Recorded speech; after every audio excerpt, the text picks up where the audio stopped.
포경수술의 배경에 여러분들이 생각하는 것보다도 훨씬 복잡하고 많은 것들이 관련되어 있습니다.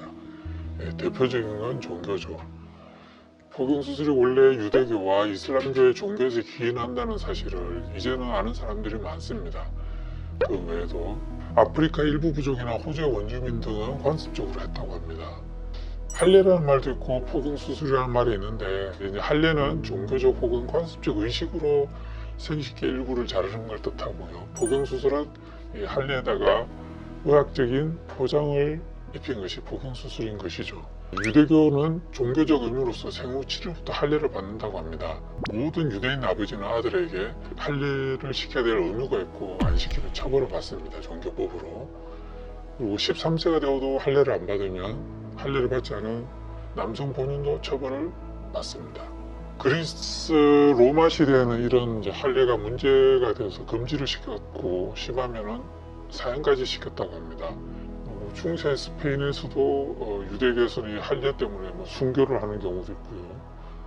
소련 공산당에서도 이렇게 금지를 시켰었는데, 그러다 보니까 일부 유대인들은 사후 할례라고 해서 죽고 나서 이스라엘에 데려가서 할례를 한다든지 이런 것도 있었다고 합니다.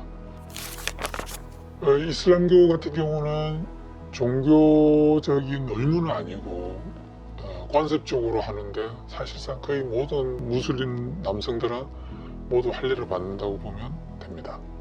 시술 시기가 다양하고 생후 7일부터 유아나 소아라든지 시술 시기가 굉장히 다양한 걸 알 수 있고요. 10살 전후 시기가 많은 것 같습니다. 기독교 문화권은 역사적으로 포경수술을 하지 않았습니다. 여기서 기독교는 천주교, 개신교, 러시아 정교 등 예수 그리스도를 믿고 다른 모든 종교를 말합니다.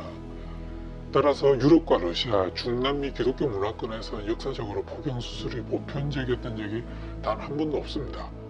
미국, 필리핀만 포경수술이 보편적이죠. 미국에서는 19세기 말에 포경수술이 시작되었지만 이는 기독교와는 전혀 관계가 없는 것이죠. 그리고 불교나 힌두교 등 다른 종교에서는 할례 문화가 아예 없었습니다. 당연히 태국이나 인도 차이나 반도의 국가들이라든지 중국, 인도 등에서는 할례나 포경수술 문화가 없습니다. 이런 종교적인 배경의 차이는 인식의 차이를 만들어냅니다. 유럽에서는 포경수술을 멀쩡한 성감대를 잘라내는 야만적이고 위험한 수술로 인식하는 경향이 강합니다. 특히 대부분의 할례나 포경수술이 미성년자를 대상으로 하기 때문에 심각한 미성년자 인권 침해라고 생각합니다.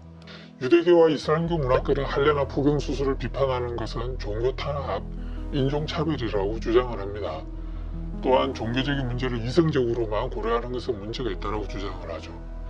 사진에서와 같이 세상에는 여러 종교가 있고 각 종교마다 다양한 종교적 의식이 있습니다. 과거로 거슬러 올라가 보면 종교라는 미명하에 사람들을 이렇게 제물로 바치기도 했었죠. 종교의식으로서의 할례에 대한 포괄 의견은 이렇습니다.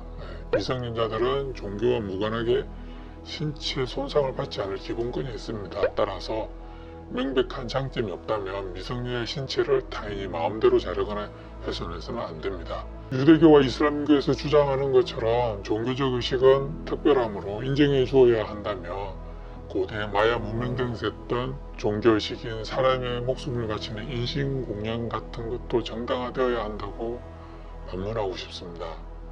또한 남아의 할례나 포경수술이 정당하다면 여아의 할례 역시 정당할 것입니다. 목적은 비슷하니까요. 따라서 종교의식이 용인되려면 타인에게 피해를 주지 않아야 하고 자신의 의지로 한정되는 경우에만 용인되어야 한다고 생각합니다.